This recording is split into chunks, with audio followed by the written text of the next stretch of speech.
Bienvenue à la 5e partie de cette vidéo sur les métaux précieux.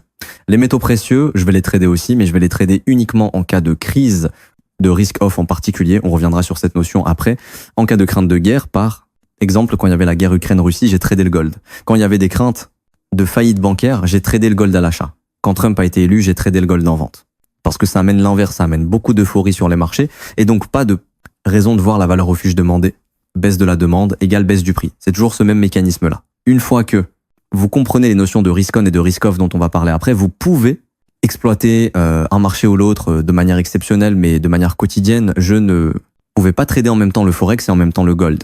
Faut pas s'y méprendre. C'est un marché qui est très volatile, c'est compliqué à trader en day trading. C'est super intéressant, qu'il y a des grosses opportunités fondamentales, on en parlera après. Les matières premières, c'est un marché moins volatile, plus difficile à trader à mon sens. C'est très lié à la demande des matières premières. Et je trouve que du moment où on a le mouvement, on est toujours un peu en retard par rapport au moment où les investisseurs, les institutions ont l'information. Sur le forex, c'est pareil. Sur tous les marchés, c'est pareil. On est les derniers à avoir les informations en tant que trader particulier. Mais je trouve que là, c'est encore plus flagrant sur les matières premières. Ça va être très lié aussi, par exemple, pour le pétrole, les matières premières.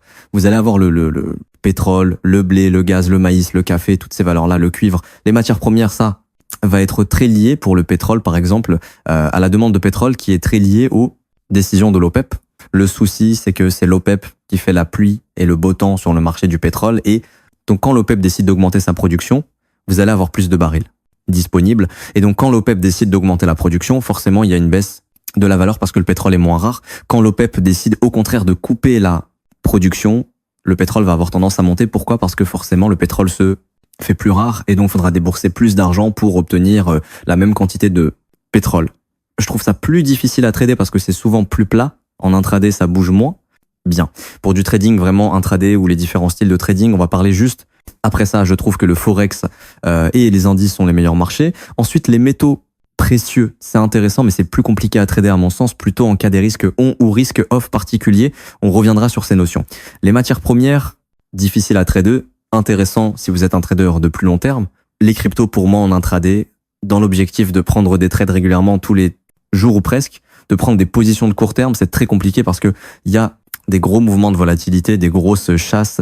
C'est des mouvements qui sont très violents, qui sont très difficiles à appréhender, qui sont totalement imprévisibles.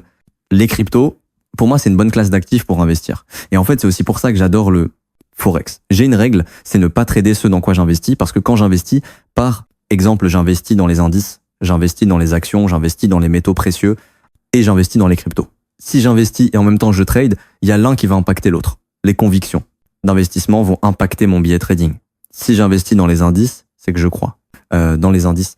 Du coup, je vais avoir un billet qui est biaisé parce que tous les jours, je vais plutôt avoir tendance à être haussier sur les indices plutôt qu'à être baissier, alors que techniquement, les indices me montrent peut être une probabilité de baissière aujourd'hui. Pareil pour les cryptos, pareil pour les métaux précieux. Au contraire, et ça va avec aussi, quand je vais investir, je vais avoir tendance aussi à faire du trading.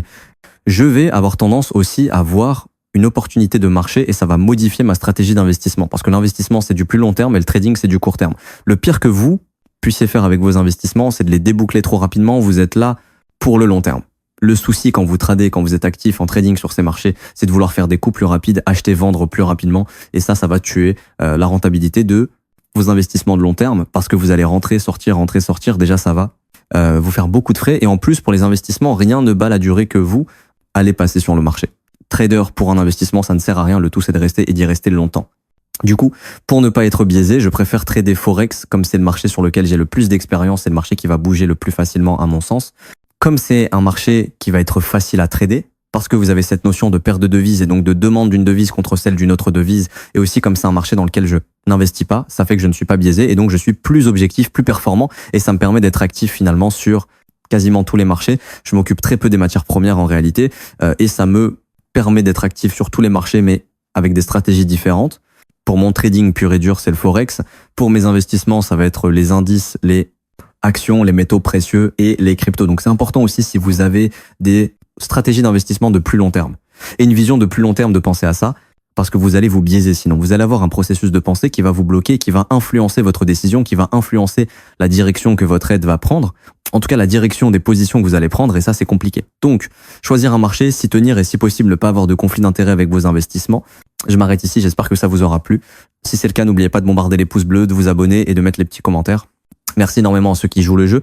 Je vous rappelle, tous les liens sont en barre d'infos, plein de contenu gratuit, n'hésitez pas. On se retrouve très bientôt. Bye bye.